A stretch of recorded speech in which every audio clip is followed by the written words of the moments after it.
intricate, complicated. It's expanding. We probably know 0.5%. By random? By random? Determination? No, by random. Because how does the universe expand? Why? Okay. It's not random. Let me ask you a question. Why does the universe expand? Because it's already within the laws operating within the current universe. What laws? Physical laws, natural laws. Where do those laws come from? Who discerned those laws? Stop. Alexis or Alexei? Alexei. Alexei. You said random, and I say it's not random because we have constants within our physical laws. Yeah. So that's not randomness. Yes. I'm sure you know what randomness is, right? Yes. Right. I do. Right. I say random. What I mean by random is that its creation wasn't brought about by anything. It wasn't brought about by any one thing.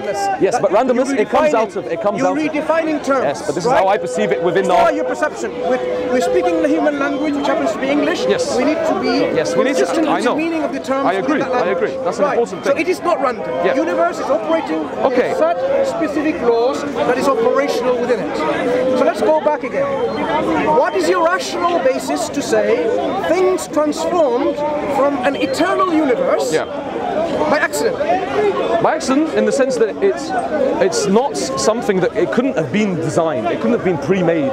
That is it. Because what is the opposite of of an accident? What's the opposite of that? Yes, but that's what you're driving me down. What is your rational basis for it? My rational basis is that it's the opposite of choice.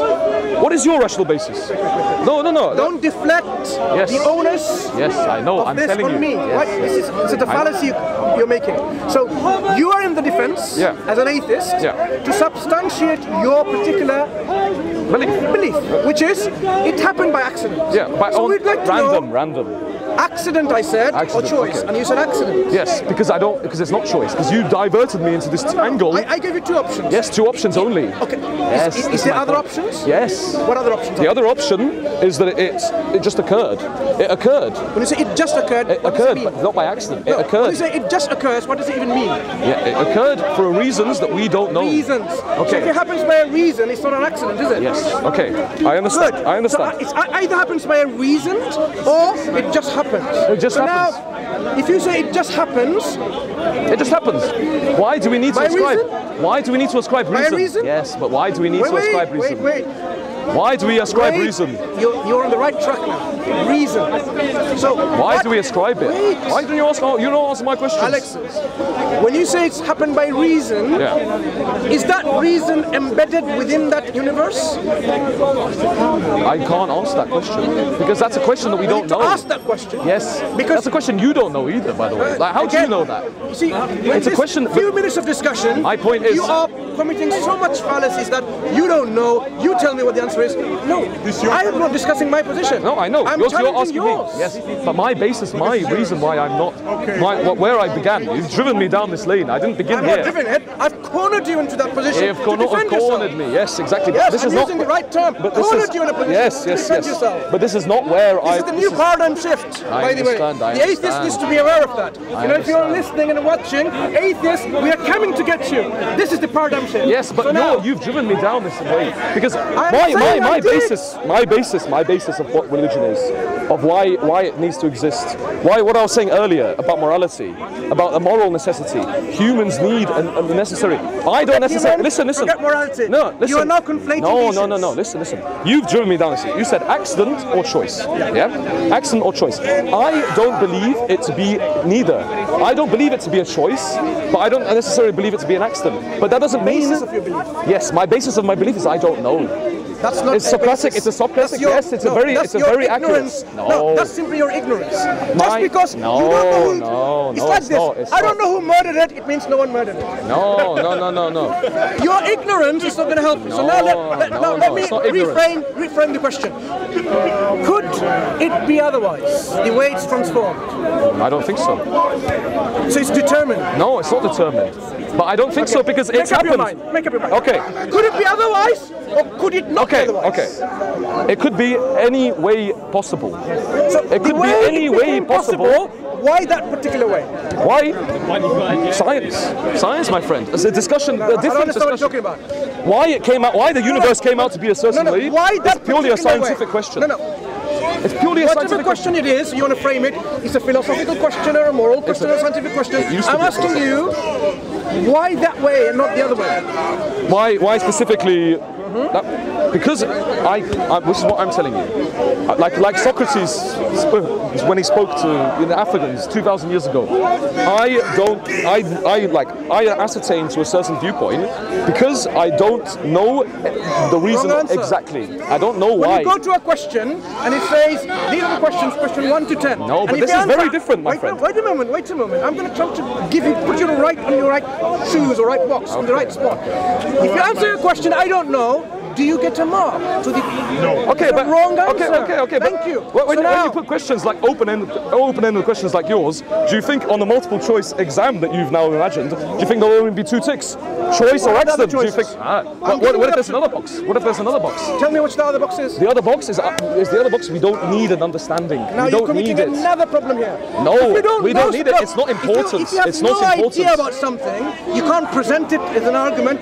You shouldn't be talking about it. No, my friend. This is what I'm telling you. Is that we don't need to know. Look. We don't need this. If you believe in a certain scientific paradigm or a philosophical paradigm, you should know that if you cannot talk about something in a meaningful way, you should be talking about it at all. Because this is an escape route saying, I don't know what it is, but there is an option. Exactly. Yes, but what I'm saying to you is that your beliefs are that I haven't talked about my beliefs yet. I know. I am grilling an atheist about their belief and see how they can defend it. No, all I'm saying is where your views come from. I have not expressed my views. This is your but views. You're not So Alexis, let me ask you again. So this universe that exists, it's now transforming into something else because things that are happening, we see transformation. Transformation happens, which is either it happens because a predetermined will makes it to happen. To give you a scenario. Okay, no, this is good. I'm hearing your views. Let me give you a scenario. If I don't will to make coffee or tea in my kitchen, I sit there. All the ingredients of tea and coffee are there in my kitchen. There is the fridge inside which is the milk. I have to open to get it out. There is a sink. I have to unwind the tap to let the water come into the kettle. Put the kettle into the cooker. I have to light the cooker to make fire, flame, heat. Then I have to bring the cups. Then I bring the tea and the coffee. Then I have to mix with milk and sugar, right? If I don't make a choice, if I don't intend, if I don't make a will for this tea to happen, the coffee to be made, would it ever happen? All I'm saying, this is my point exactly. You're equating human logic, human understandings of how the world works, and you're imposing that on the universe. I'm not imposing anything. No, but that's what you're saying. We are studying the universe because we are human, and we can only use human logic. There's nothing wrong with it. No. This is my point. Wrong with it, there should be no science. This is my point. There's no science. We should be human logic, but human logic. Science, in fact, sorry to interrupt. Science has demonstrated that using human logic, we can understand the universe. No. No. This is the problem. What Ali was saying earlier. We cannot. His logic, his contingency argument. What's that on your? What is this? It's a mic. Yes. Wait, let me finish. Wait. This is a mic. Yeah. How did we make that mic? And we produced it within the country, or produced it wherever. Did we use human logic to understand what is this is different. Wave? Yes. What is audio? There are two different forms of logic that I want to. What the logic we were speaking about? Of course, human logic. Of course, that's very valid. The logic that Ali Dawah was. Yes. But you're also doing. What am I doing? Is that logic? Automatically you're assuming that how our world functions, the idea of a will, the idea of contingency, the idea that have been constructed within our world and that we understand, you're inherently imposing that upon something else. No. Yes, because that's your assumption. I'm using human logic to understand the reality around me. Yes. So when I use human logic, I do understand, and that's why now we can go up to space and put satellites in there. Because human logic does work. Okay, but understanding that. Let me give you an example. If I jump up, I'm going to jump back down again. Yeah. That's because of gravity, right? Really? Yeah. No. It's because of green flying monsters. No. Okay. I'm just saying. This is my point. No. I'm telling you, it's because of invisible green flying monsters. Okay, because of science. No. I'm going to stop you there. I apologize for stopping you there. No, let me finish my argument. Let me finish. I cannot let you finish. You say gravity. What is gravity? Can you see it? Can you feel it? Can you touch it? Can you smell it? Can you sense it? What, so you reject gravity? Wait. Now I'm going to ask you and challenge you with this question. You say it's gravity. Out of your 5 senses, which one did you use to say it's gravity? Like, I'm saying this is not. Let me tell you my point. Let me tell you my point. No. But let me tell you my point. I'm not finished. Listen, okay, this is my point about your use of logic and applying it to the universe, right? The point is, if I jump up, I'm going to come down. It doesn't matter where gravity comes from. That's not my point. So where came from? No. What you're describing to is my question. Because if you could understand that example, you would understand that there is a God behind this universe. No, listen, this is my point. Okay. When I jump up, I go down. When I go to space and I jump, I don't go down. I float. Because there are different forces working in the universe. Forces? Yes, listen. There are different. There's different science in the universe than there is on Earth. And this is exactly the point I've always been making: is that you can't employ logic, religious logic, on religious Earth. Logic? No, just logic in general. Logic to understand the universe that's inherently grounded in the human experience. What is science based on? Science. What are the foundations of science? Science is based on our world. Science is our world. It's a way of. The science operates within a paradigm. Yes. What are those foundational axioms of science that we can understand the world? Because science is what?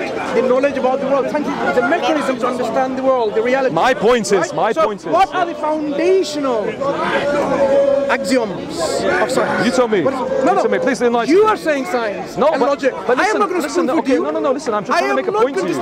I'm trying to make a point to you. Okay, but listen. What is science? Stop. Like, I'm trying to tell you something. When I'm in space and I jump, I don't fall back down, do I? Observation. Yeah. So observe. Yes. So Wait. So how can you sit here and assert that the universe operates in a certain way when all of your understanding, physical understanding of the universe, is grounded within the human experience? All of this logic, all of this idea about pens and stuff. Science, my friend, Alexis, if you didn't know, is based on this. You observe something specific. Scientific method, are you also asking me about? Of course. Okay, then what do you believe in the scientific method? Yes, of course. Right. So have you observed this kind of jumping about in every point of this Earth and this universe? What? So okay, I'm saying on Earth right now. Have you observed on every point of the Earth? I make an assumption based on a lot of experience and a lot of understanding of how the world works. Have you observed on every single point of the Earth? I mean, I've observed on every single point of the Earth. Okay, so you're telling me there's a part of Earth where I jump up and I go up. Yeah, I don't go down.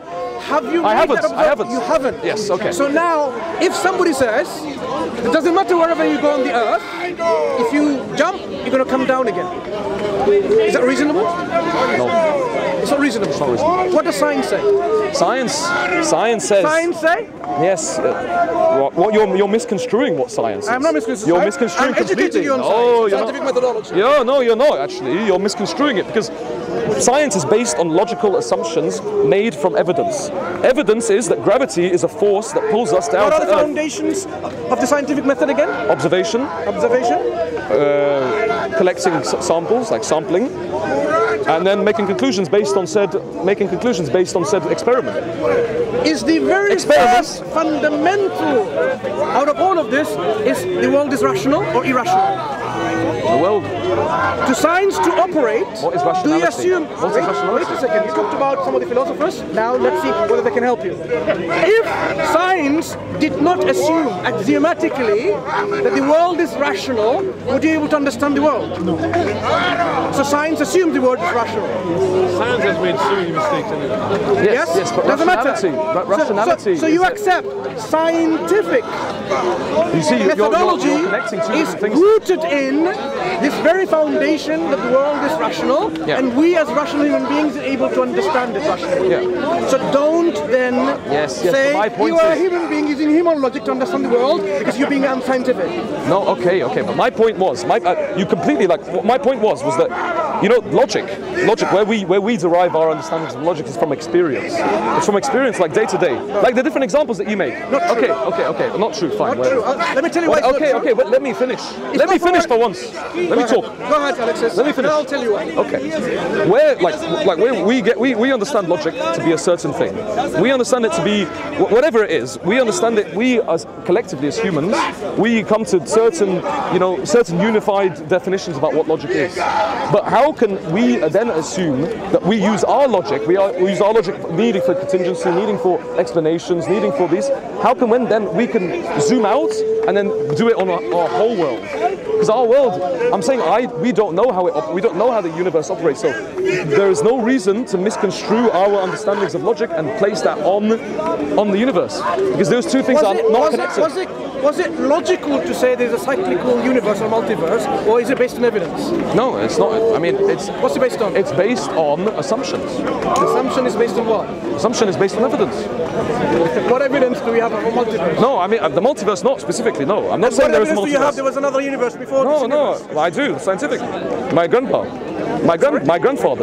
He's a big scientist. Does your grandfather have evidence there was another universe before this one? Yeah, he does. I mean, he showed that. He talked to me. This is his. My theories about the universe. My theories about.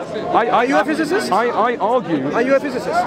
No. Cosmologist? No. Do you have a PhD or undergraduate degree in any of those subjects? No. Expertise? No. So it's all about your assumption, your theories that don't count because you're not a specialist. Okay, do you have a PhD? Your grandfather is. No. Your grandfather is. Yeah, he is. Has your grandfather published works that I can read and assess and critically evaluate that there is an evidence for a universe before this universe? I can send you them. Yeah? I can type his name in for you. Okay, go ahead. Yeah? Let me write it down. Okay. Go ahead. No problem. Sorry. This is where, yeah. Type this guy in. Did he win a Nobel Prize yet? Oh, he hasn't, sadly. But he's doing great things. He's doing great things. I respect him a lot. No problem. Yes. So I mean, this is what I mean. I can look it up. So now, coming back to the question of logic. Yeah. If logic wasn't used to understand our reality, then science would have been crumbled from the very start. No, I get that. I understand what you're arguing. So we can use logic. Yes. So when it comes to understanding the very beginning of the universe, don't just stop and say we can't use logic. Right? I agree with that. Yeah, I agree. I agree that logic does play a role. Now let's come back to my example of tea and coffee, right? Shall we? Mm-hmm. Would it ever make tea and coffee if I just sit there and wait for tea to happen? No. Why not? Because you need to put things into motion. So to make transformation of existing things, yes. like the universe has things within it. You said matter. Yeah. So to make transformation, you need some kind of intent of transformation. You need a mover. I get what you're trying to. Yeah. Right. So even to make tea and coffee, you need a willing agent. Yeah. Yes, I completely agree. So I want to know, on what rational basis do you then, looking at this, understanding it logically and rationally, accepting it, the universe in its pre-current state, in its eternal state of transformation, it just happened without without any willing mover. Yeah. My response to you is that I don't think that the universe necessarily needs a willing mover. I don't need necessarily a mover to make it a cup of tea. But you need to do it though. No. Don't you? Yes. Okay. I'm using the same argument. Be consistent. Yes, the same argument, but this is two different things. Thank you. Why is it different? We want to transform something. You either need a willing mover or you don't. So if you can say a cup of tea can happen without a willing mover, then you're being consistent. No, I know. But this is what I mean. You have to be consistent. This is what I mean. Yes. But this is what I mean. Like, we have a willing mover on Earth. On Earth, as you make that tea, you go to the kettle, you boil the water, and then you put the tea bag in, and you've made your tea. You've got your tea there. But what I'm saying is that when we zoom out, and when we actually try and think about what began our own universe, I don't think the same laws apply, because I think inherently on Earth, certain things occur the way they do. But I think that's because Earth is special. I think Earth is unique in our world. So I can't make a cup of tea on Mars? No, I mean you can, like, within, if you stand on Mars, you stand on Mars with nothing. I want to eliminate these variables. One of the variables you introduce is the Earth. Let's say if I go to Mars, and I have a kitchen there, Yeah. and I sit there, will the tea still happen, or a coffee? You'd probably be dead. Like if you have to use Look. you have to use earth. You have to use I don't need earth-like earth. things. I don't need Yes, earth. but you need. I'm going to have a spaceship there. What do you need? On Mars. Spaceship. Where did the spaceship come from? Where was it built? So? Where was it built? Where it came from Earth, didn't it? So what? Yes, but that you can't just go to Mars. Let's say Mars has got nothing on it. You come with no spacesuit, with nothing that's come from Earth, that's allowed you to live on Mars, and come and make it. Yeah. You borrowed an alien space. Okay, fine. But this is you're complicating the thing now. But yes. But I'm saying that when you go to Mars, let's say you go to Mars, nothing. You stand on Mars, you'd already be dead before you make the cup of coffee or the cup of tea. So, you see, look, if you're going to be consistent, you should say that to make a cup of tea in this kind of organizational transformation, you need a willing mover. Yes. And you need to be consistent with that. Like gravity, scientists would say, gravity exists in all parts of our Earth, even though we haven't measured everything. Yeah. So science, if you haven't realized already, is based on generalization. Based on generalization. I agree. Right? And we draw conclusions. Likewise, when we use the scientific method in understanding the reality, I haven't used anything different from the scientific method. I know. I'm saying the universe. Yes. Transformation. You need a willing mover. So I have not committed any logical fallacy. No, I agree. I'm being consistent. I agree. You need to provide a rational alternative. I'm saying if you believe that it can happen by itself. I'm saying that the need to find out. This goes back to very much what I'm saying at the beginning. The need to find out. The need, like why do you need? Honest question. Why do you need to believe that something began soming? I don't need to believe anything. No. But why do you believe that? Why do you believe that?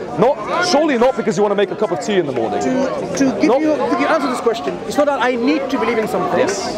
If a tree existed there, independent of my believing it exists or not there, it will exist in reality. Yeah. So my belief is irrelevant. Yes. More importantly, he believes it himself. Yeah? It's irrelevant whether I believe it or not. No, I know. So if I think, oh, that tree doesn't exist, I may be wrong, I may be right, but independent of my belief system, it can exist if it existed. Yeah. Likewise, if there is a reality in which there is a willing mover of transformation, it doesn't matter whether I need to believe in it or not. But The fact of the matter is, we need to affirm that's the case or not. It's a case of affirmation. I get that. Now, And is it irrational to affirm that you need a willing mover? It's not irrational. It's not irrational. Right. So my stance now, even though I haven't expressed it, Exactly. is a rational position. What's your rational position? My rational position is that you do not need to find that. You don't. No. But listen. No. My thing is that the universe. There's the idea of a willing mover, the idea of something that's pushing, the idea that something begins somewhere. It comes out of humanity. It comes out of humanity's own attempt to understand itself. Yes, it does. Why do you disagree? The problem, you made some really strange statements when I was listening to this exchange. So you seem to do away with logic. You said that it's human logic. There's two facets of logic. And you can't use human experience or logic to come up with anything.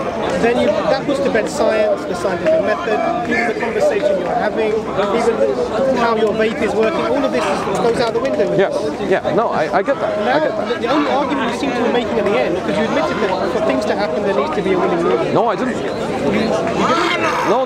I don't. He said that. I'm saying my very point. For the tea to be made in the kitchen, you don't. Yes, but I'm saying that you cannot equate the tea in the kitchen to the creation of the universe. Because that is inherently grounded in the human experience. It's not grounded within something that we don't even understand. And to be able to understand that, we would need maybe thousands, maybe hundreds of years of more scientific research. You're not understanding something.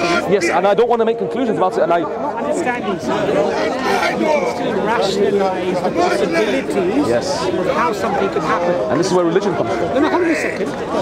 So it could either be a material cause or an immaterial one. Yeah. Could there be any other cause? Of the universe. Yes. Either material or immaterial. Right. I'd say.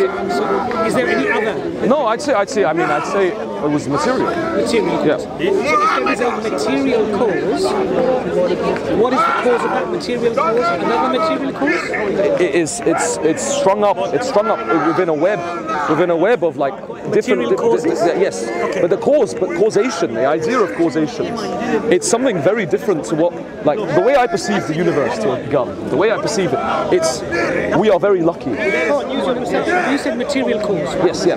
Can there be an infinite series of material causes? Perhaps, yes. Can you traverse? I can't. Can you traverse an infinite number of steps to get to this step? No. So there can't be Infinites. The idea of the problem of infinites. Yes, and this is what we came across before. But the idea of it, us not being able to understand infinity. An infinite series. That means you can't count them. They're beyond counting. Can you ever traverse an infinite number of steps to get to this step? No. That's talking. No. So but we never know you could do that in the universe. Hold on a second. So therefore, it can't be an infinite number of steps. Yes. It has to be finite. Okay. So when something is finite, it requires a beginning of everything. Yeah. Now that beginning of everything. Exactly. Is it material or immaterial?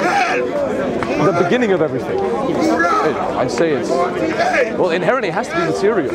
Why? It has to, because our world is consisting of gases, of chemicals. Why does it have to be material? Because we live in this world. Is that dependent or independent? Independent. Independent. Yeah. I don't think it's dependent on anything. So it exists. It exists for the very any explanation. It exists, but we haven't found the explanation yet. But no.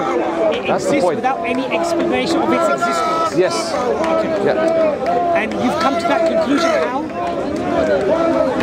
Through actually understanding that I can't tell you the beginning of the universe, and I thought about this a lot, because I can't sit here and I thought about it, because it's insane, like we live in a universe filled with intricate planets, stars, galaxies. No, I'm telling you, this is how I'm telling you. So we live in this world.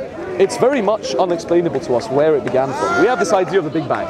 We have this, it's like, to non-scientists, to people that don't specialize in it, it's quite difficult to conceptualize, it's quite difficult to understand. So what my conclusion is that we don't need to understand that. We can make our own, we define our reality in our own way. We must, that's where I came back to my conclusion. Why does it have to be material? Why does it have to be material? It has to be because we are physically made out of the material existence. It means that there's matter. Yeah, but the explanation for matter does not necessarily necessitate that the underlying cause of everything itself, the beginning of everything, the necessary cause of everything itself has to be material. I'm asking you why you're insisting upon that and not saying that it could be material or immaterial. I'm wondering why you're missing out the possibility of immaterial. Yeah. That's why. No, I get you. Yeah. No, I mean, I believe that's not being. Yeah. If you said I don't know, then what you have to argue is that, well, I don't know. It could be immaterial. It could be. Yes. This is my point. This is my point. No. You said. I said. Yeah. No, I made a mistake there. Okay. I made a mistake there in my. Okay. But what I do say is that we don't need to know. No. Listen to what I'm going to say to you now. Okay. If it can be immaterial or it is material, either one of the two, we have to then assert our logic and our reason to see which one seems more reasonable, right? Yes. Based upon the evidence, right? Yes, based upon the evidence. If it's material, what qualities must this material thing possess to bring things into existence? Knowledge, will, power, all of these things, right? Which matter doesn't have apart from itself. I understand this. I understand. So now you have to ask the question. No, I'm not trying to corner you. No. What I'm trying to do to you, brother, is this. Just think about these things with a level of neutrality, because you've said you don't know. And all I'm saying that there's no need to know. No, but what I'm saying to you also is this. Have an open mind. Okay? When something seems reasonable, at least say, you know what, that sounds quite reasonable. Yeah. Now we agree that if it's material, it needs consciousness, immense power, knowledge, to a level that you or I, we can't even comprehend. Yes, yes. We don't know, and we don't need to. The laws of physics, the Yes, DNA, exactly. etc. Saying we don't need to. We don't need to because Why? Why? Because my whole idea about like religion, like I personally, yours, that's yes, subjective. Now, before we get okay, to that, okay. Desmond, before we get to that, I mean, before we get to that, now you have a material cause with consciousness, power, Yes. a will. Yes, but where does that come from, though? No, hold on a second. Hold on a second.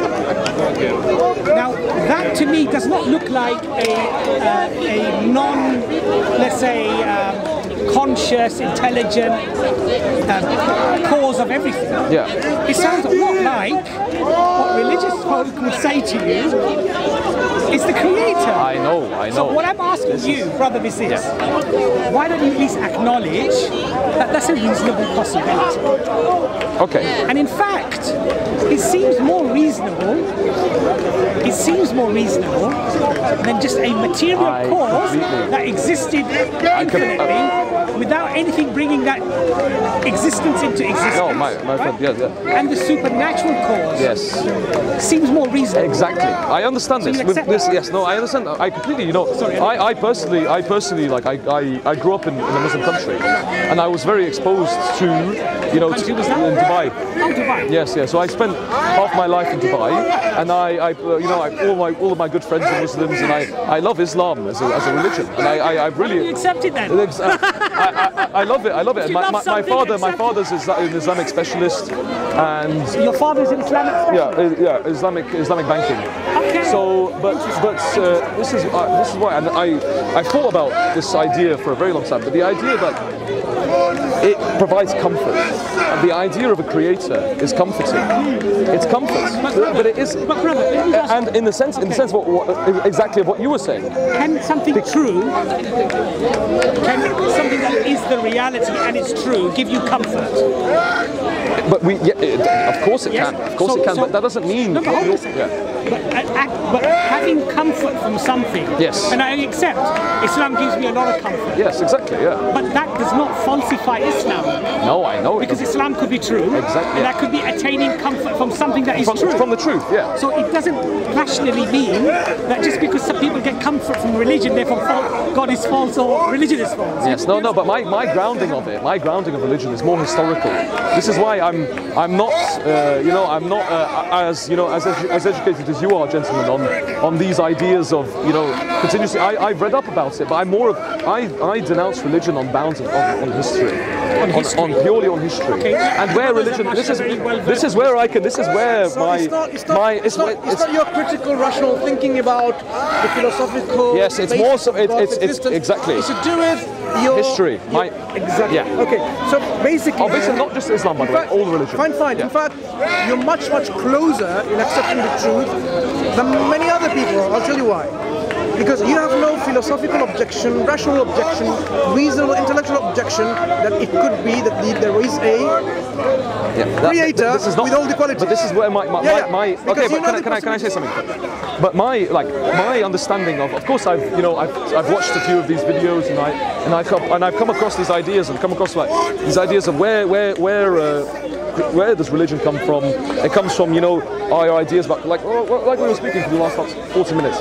But my own objections come from as I'm a history student, so I understand history and I have my own perception of history and religion. My understanding, through history, that's posited. That's what's made me an atheist. My historical research, that's what's made me an atheist. Not about questions about the universe, because frankly, like when you were questioning about it, I just don't really care about it. I don't really think about it. That's not the grounds on which I denounce religion on. I denounce it on is if you look at religion historically, and if you look at the effect it's had historically, it's clearly served a geopolitical purpose. It's clearly served a purpose that's above religion, and it's very much what I think the greatest sin of Europe, the greatest mistake it's ever committed is elevating Christianity to the position it has now. It's slowed down human progress, it's slowed down Europe's progress maybe 600, 700 years. The Muslims understood that in the Golden Age, the Golden Age of Islam, right? Following the moving of the capital from Damascus to Baghdad, and creating an absolutely cultural sense that they used religion in a way but they also accepted knowledge, they accepted new thoughts, they accepted debates, they accepted... That's Islam. That's Islam, yes. What Christianity didn't do. We're not Christians. No, I'm talking about religion in general. A question on this, right? Yeah. Suppose now, because you have the options like it's reasonable to believe that there is an intelligent, self-aware, conscious, willing creator of this cosmos as a possibility. Yeah. Now suppose there is, and this creator interacted with human beings how to live their life with a purpose. How would it be otherwise from what it's now? How would it be otherwise? Yeah. Like what with the religious? Because you were saying, because of what I see in history, Yeah. it somehow disproves there's a creator. So I want to know, how would it be otherwise? What do you mean that? Like how would the... Like, suppose there was a creator, Yeah. so you would expect the human history to be like what? If there was a creator, then, you know, then there would be one religion, firstly. There would be one religion. There wouldn't be the multiplicity that we have today. Because if there really was a creator, then there would be one cult, one sect that follows Let me them. just put some spices in it. Yeah. So God created us with critical thinking, with our intellect, with a choice to agree or disagree. So He puts people to agree or disagree, and you're expecting God, without forcing everyone, that all human beings will agree with one thing. No, but I'm saying that if there was, that humans would come together, and they would agree on the same thing. Exactly. But this is the very idea of what religion is. Look at the data set. So there is a creator who created human beings with a choice. Yeah. No, I'm saying if there was a creator, and let's say there was, let's say the like all of what we're talking about, you know, there was a creator, he created our world, he did this, he did that. Then humans would we wouldn't necessarily see much of a difference. How would there be one religion? I want to understand. One religion, because that would be the creator would have willed it. Surely the creator would have been above humanity. Firstly, look at my premises. The creator creates human beings with a choice. Yeah. That means I can agree and you can disagree. Yes, of course. That's what it means. Yes. Different kind of will. Yes. Given There would be atheists in the Given world. that faculty, how are you postulating Yes, this, no, I get that. I get there will that. be one religion? No, if that's how you're defining how God created the world, then that's but let me tell you really what my thoughts are, why I don't. But do you understand now? Yes, I do. I completely agree. Study of history is based on perhaps a false premise in which human beings are forced to agree on everything. They're not forced. This is my point. They're not forced. What it has done is religion has become politics. Listen, just religion. one moment. Okay. If human beings have this choice involved, how is it possible all of them can agree? None of the Greek philosophers agree on the same thing. They're forced. Forced. It's like Christianity. If you look at what Christianity is, by the church. Okay, Islam. That's what I'm saying. No. I'm talking about religion in general. Okay, Islam as well. Okay. Can some teaching, forget religion, I'm talking about good teaching, be deliberately misconstrued, misinterpreted and corrupted by human beings? Yeah. Does that mean the teaching is wrong? No. But that's not the argument. My argument. No. What is your argument? My argument. No. What I'm trying to explain to you. I understand. Yeah. When you make a premise, think it through. I know. I get it. It's got to be logical. So, for example, Islam could be true, but if I don't follow Islam, even though I claim that I'm following Islam and I do bad things, does that make Islam false or does that make me a bad person? It depends on what wrong and right. If I'm not following Islam and I do bad things, does that make Islam false or me a bad person? It makes you a bad person. So this is Exactly. This is logic. Exactly. That's logic. Yes. Look, all we're saying to you, brother, is we've already agreed that there is a reasonable possibility of there being a creator. Mansur has just basically said to you, how would you know if this creator has ordained for you guidance, given guidance to you? Yeah. I would say what's rational is that who are making this claim? And then they're saying that, the Bible is from God, they're saying the Torah is from God, the Hindu scriptures are from God, the Islamic scripture, the Quran is from God. Allah has given you a faculty to reason, to investigate. So use that reason and investigate. Yes, and this is And then, just as the brother here, myself, often being born in this country, have researched Islam, researched the Quran to verify for ourselves. Does the weight of evidence give us a compelling, heavy, weighted argument for its divine cause, divine origin, or is it, as you say, just something that people thought up? Yeah, no, but they did. But the point here is this. And for a very good reason, my friend. Have you investigated about the Quran? Because the Quran... Because you've nullified it by saying that. What have you investigated? No, I'll tell you exactly. The Quran itself, it came out of... if you look at where Islam started, you look at Medina, you look at Mecca. Studied about the Quran? I'm telling you. So Medina and Mecca, right? They were without Islam, without this unifier, without this idea of an entity that's above these tribes, these herdsmen that were completely incoherent. What did Muhammad come? Muhammad came and he, peace be upon him, of course. He came and he unified the people because he gave exactly your reason. Because no, listen, I know, I'm telling you. So that's one of his motives. We can examine what motives. Yes, is that when it gave people a reason to live, a reason above and beyond themselves, above and beyond their a reason to live. Yes.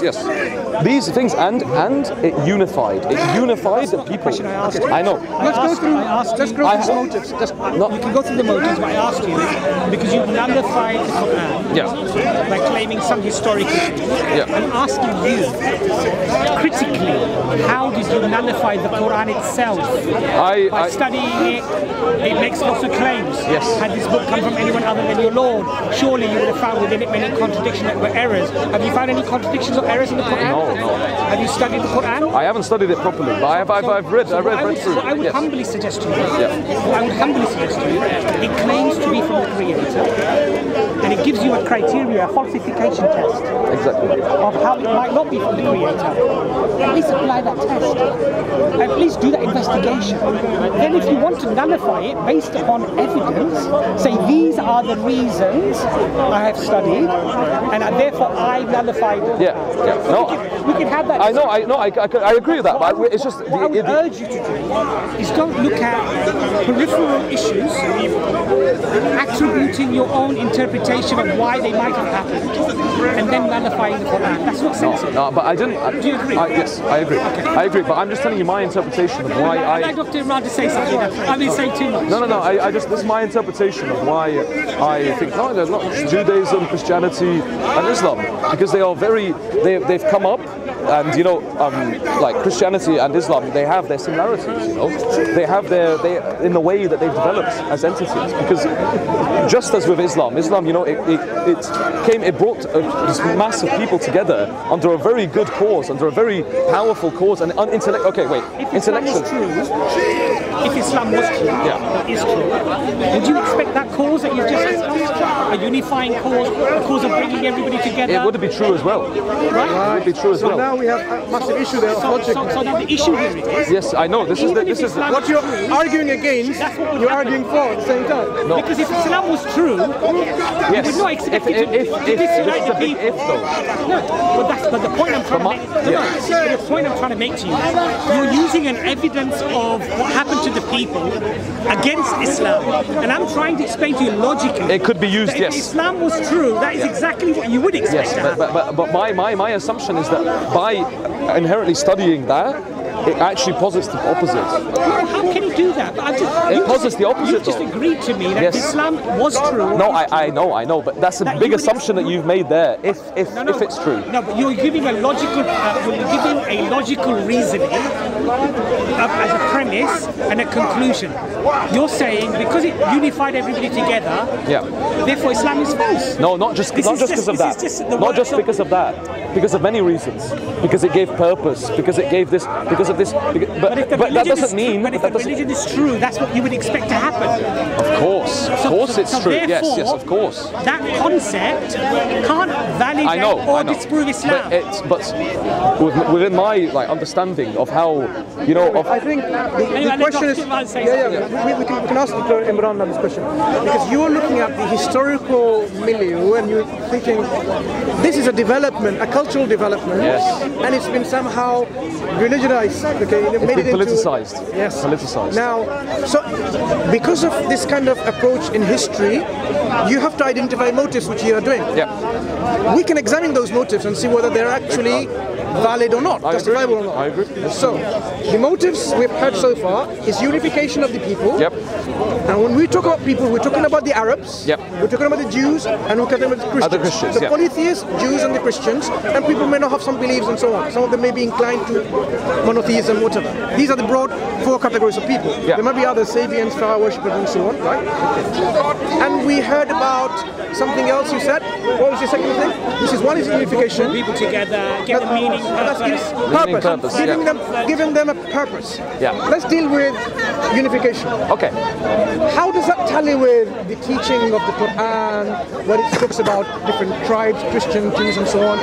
Does it really give us a true picture of this is how it's uniting, or is it actually doing the opposite? So you'd expect a religion, if it were true, to unite the people. Yeah. You'd expect a religion, if it were true, to give people purpose. Yeah. So the observations that you're making, that you're then using to say the religion isn't true. I understand. No.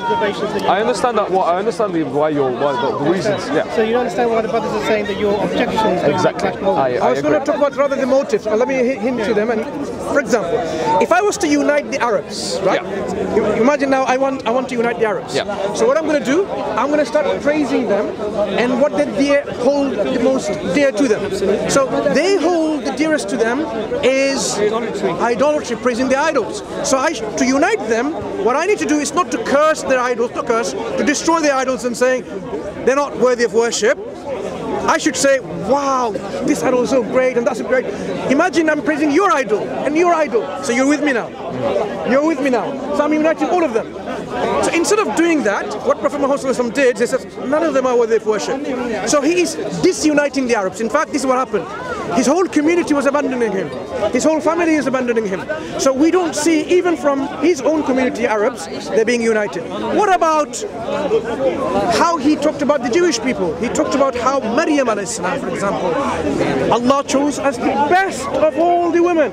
Imagine telling that to an Arab. Oh, that Jewish woman, she's the most pious, best of all the women. Elevated above all the women of the world. How is that going to unite the Arabs? It's not. Or the nobility. Yep. Now let's talk about how it's uniting the Christians. It says Christ wasn't crucified. Christ is not God. He's not Son of God. In fact, when you say he's the Son of God, the universe is about to shatter and destroy itself. The earth is about to split. Okay. So how? Don't say three. How is it uniting the Christians by destroying their core belief and disagreeing with their core belief? It's not uniting the Christians either. Jewish people. Yeah.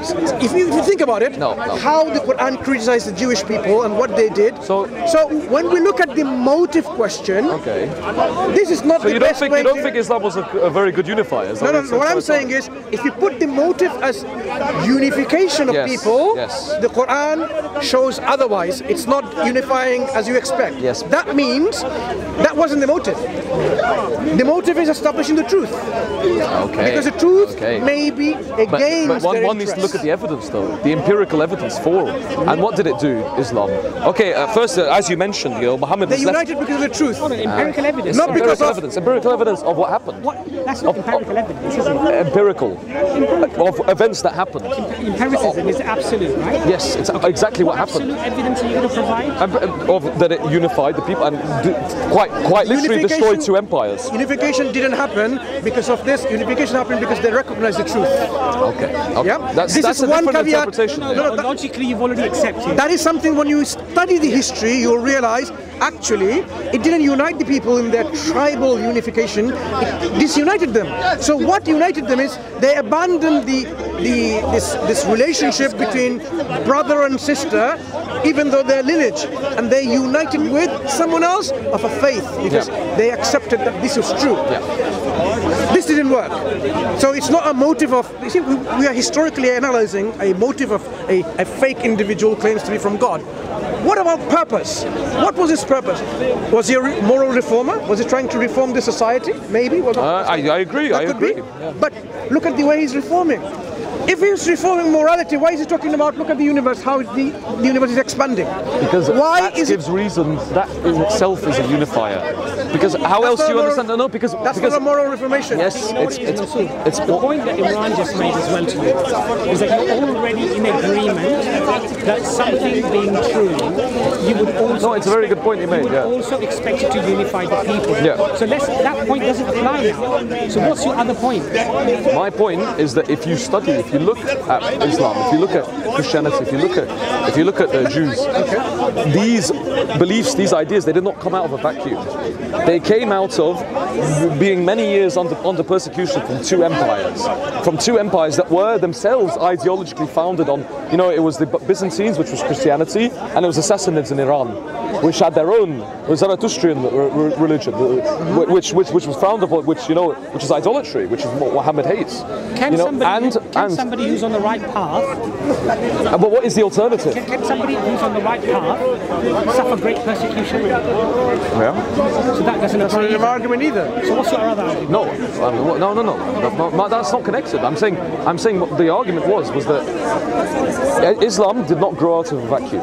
It grew out of being oppressed, being a nation, being a part of the world. The Arabs oppressed when Islam came. They were inherently, by both forces. They were in between. Byzantines and the Persians were not in control of Arabia. No, but But what? Yes, but Muhammad came and conquered their own territory. He destroyed Iran. We're talking about 20 years ago. Yes. This is my point. This is my point where empirical evidence is used. Making any points. No. I do. What you've done is you've taken something after the Muslims conquered the Romans, they conquered the back. Yeah, I know. It's prior to. You're saying that event proves that why the religion started, but you're talking about something that 20 years plus after. Yes, I know. 23 years later than from the start. From the start, exactly. But it started. But I'm saying that I believe Muhammad was a great warrior.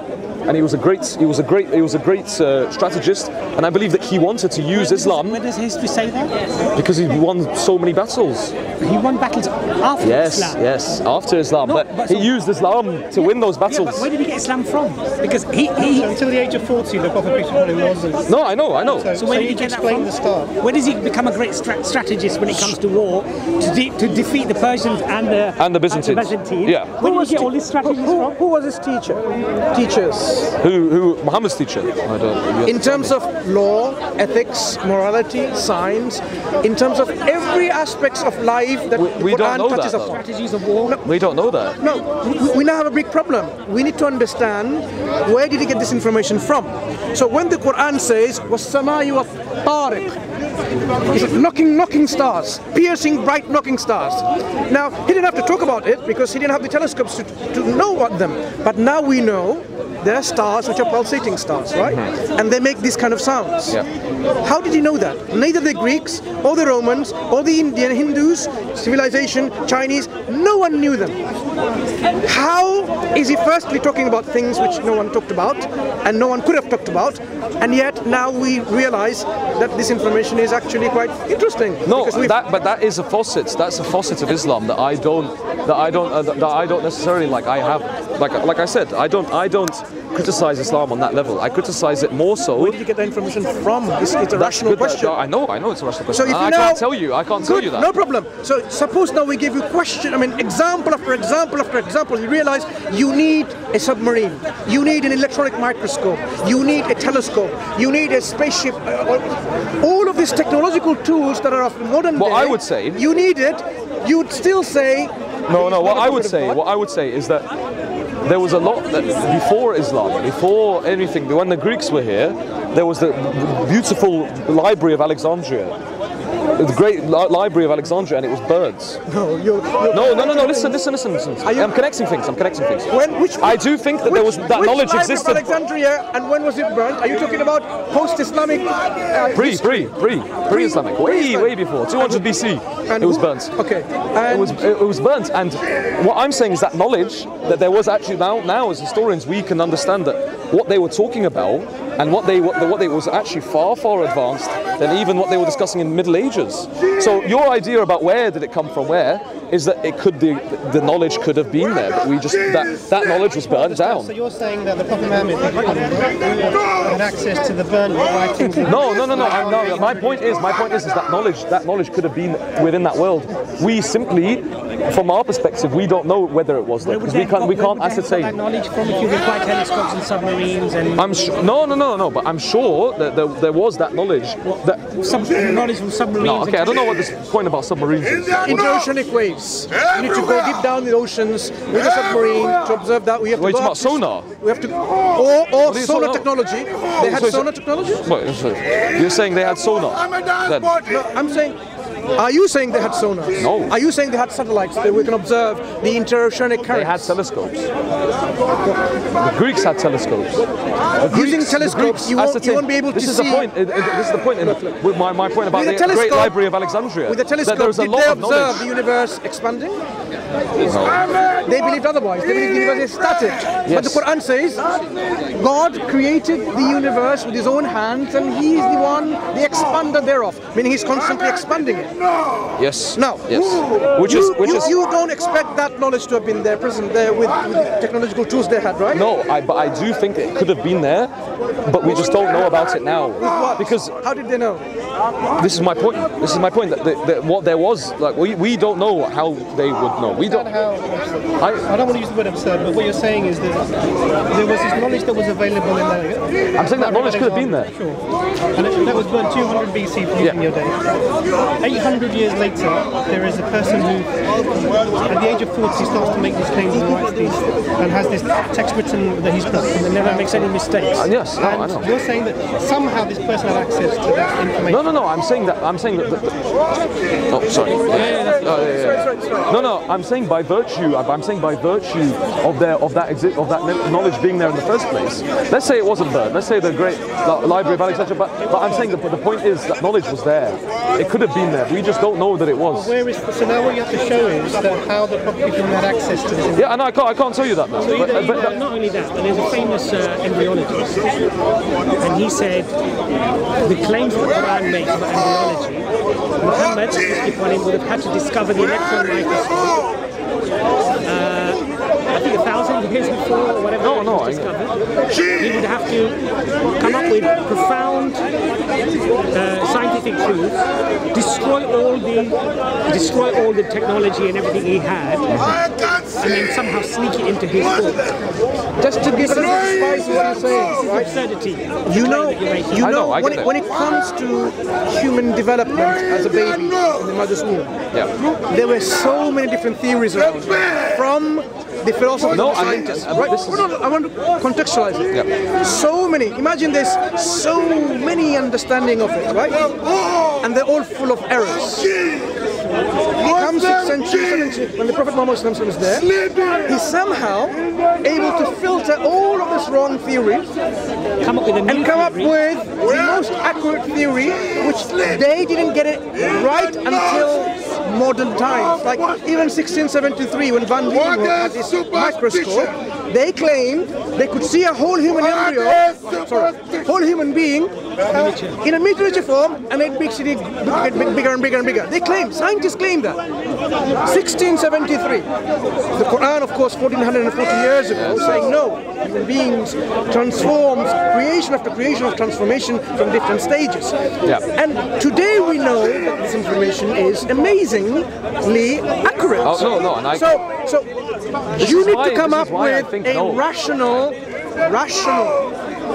basis of saying how he is able to filter all the errors of science from the past and from his own contemporary times, and even after another 700, 800 years later in the future, and came up with a correct understanding. You have to justify that rationally.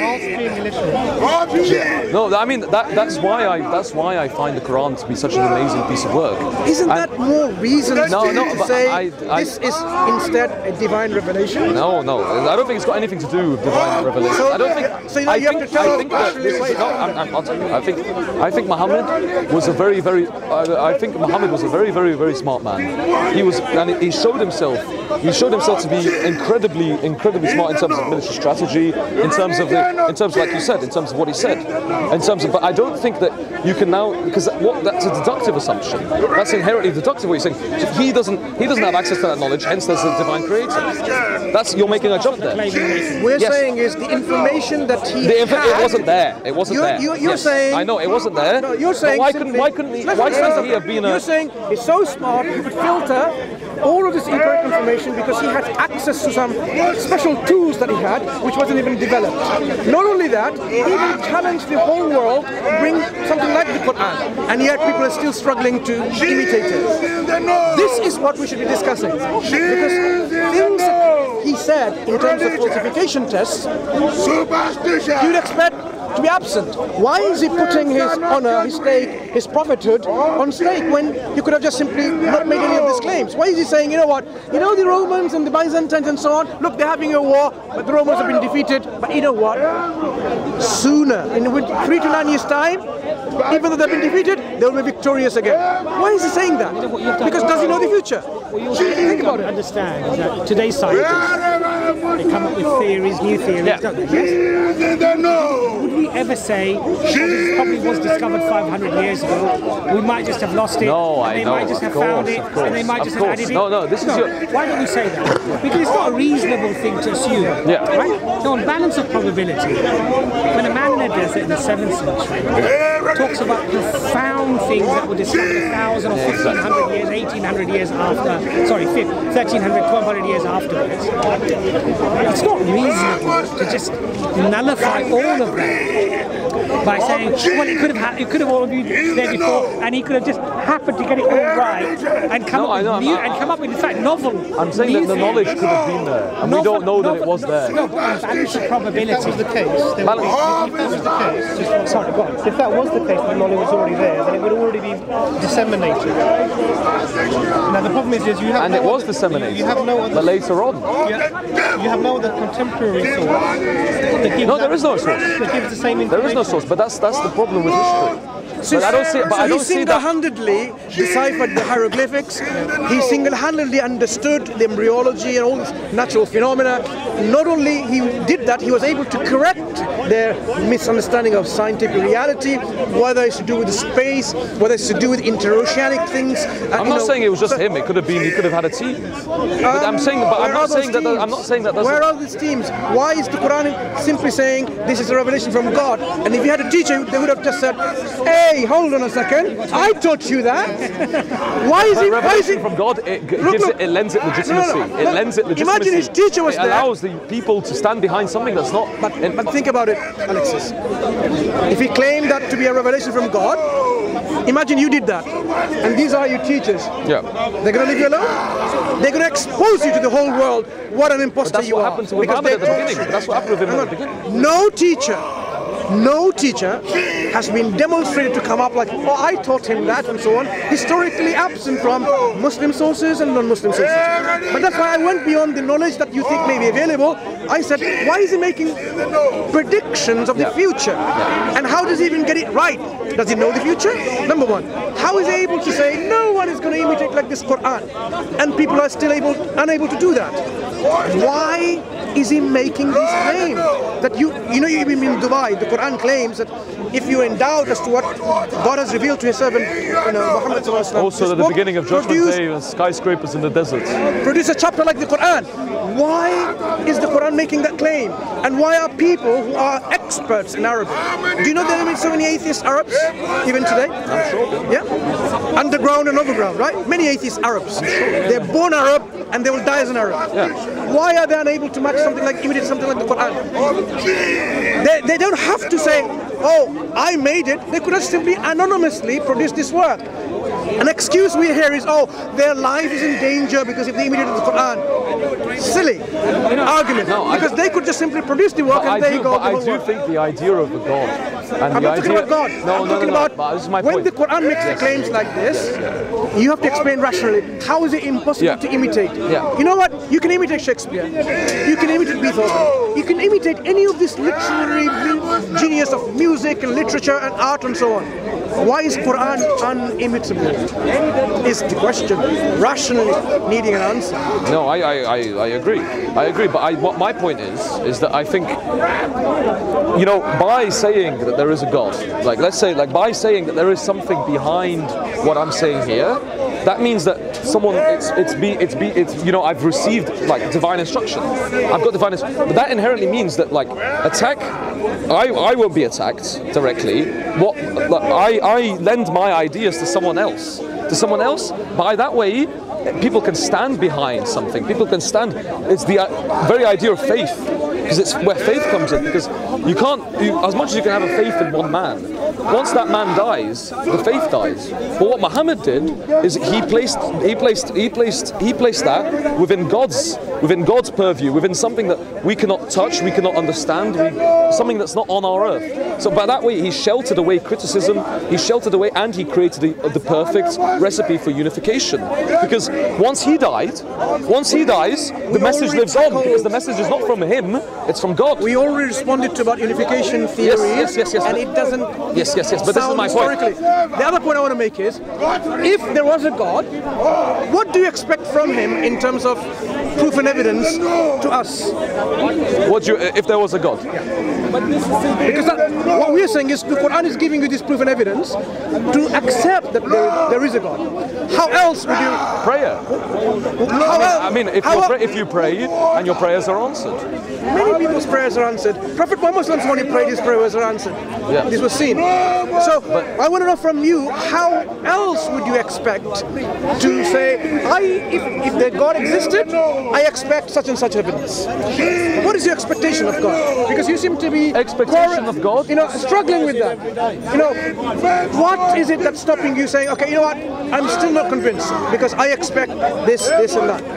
No, I say that expectation, I personally, because I don't seek that expectation. I don't seek it. But suppose there was a God. I don't seek it. But this is the difference. What do we expect? What do we expect? Okay. What do you expect? I mean, I assume you suspect, like, you live your life according to the Quran. No. To affirm the existence of the Creator. I don't know. I actually don't know that. How we need to think rationally, because if the question of God I agree. is in dispute, right? So we need to have some kind of understanding. What are we expecting then? Yeah. What does God have to do to make us convinced about Him? But there is that. What is it that you're expecting? I mean, you can tell me that, because I don't expect anything.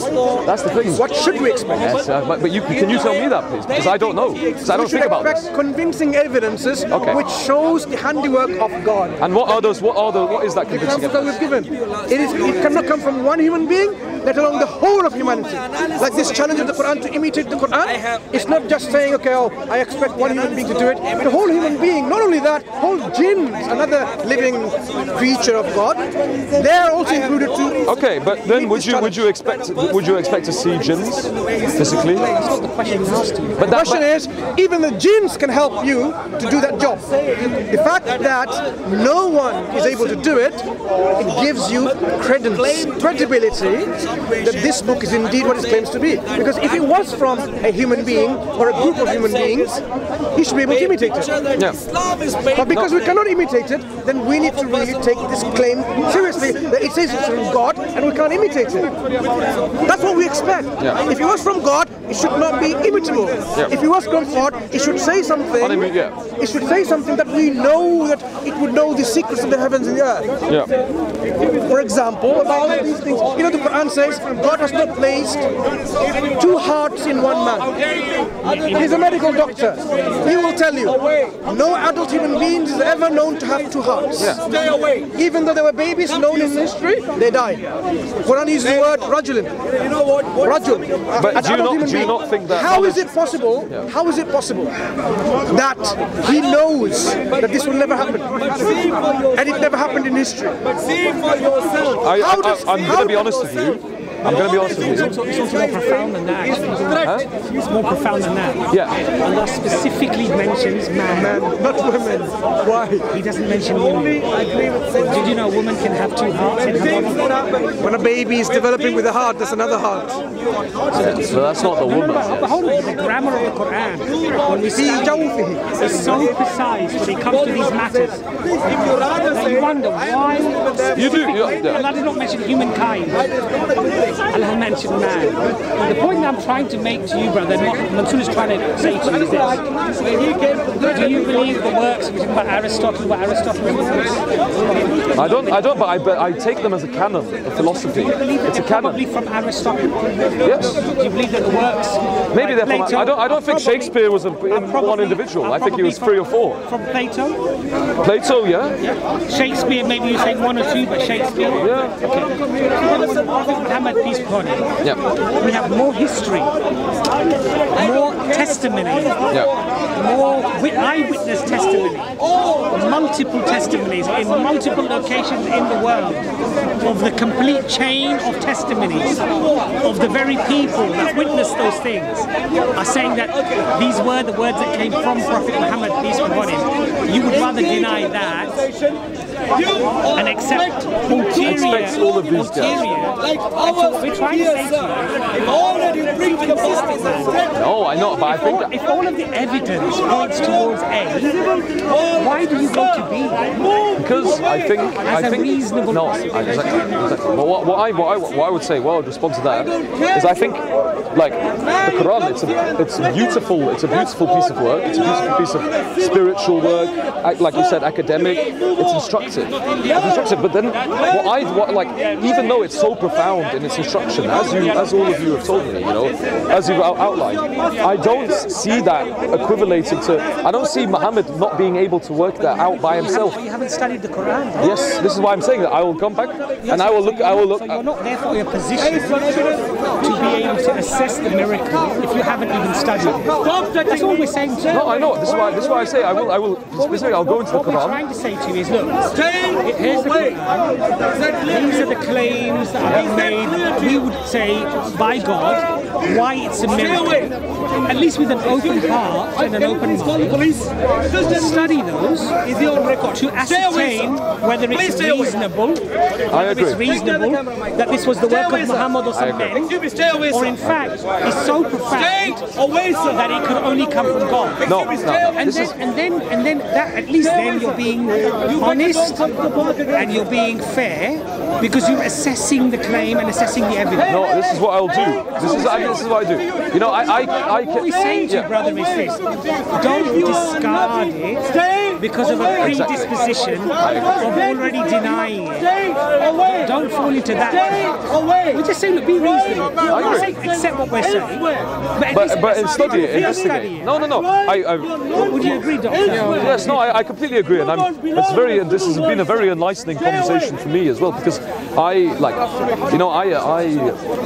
I said, I refute religion on different grounds than we clearly had, and it took about an hour for us to understand that. But I refute it on different grounds. But I haven't really studied the Quran like I should have. Take our email.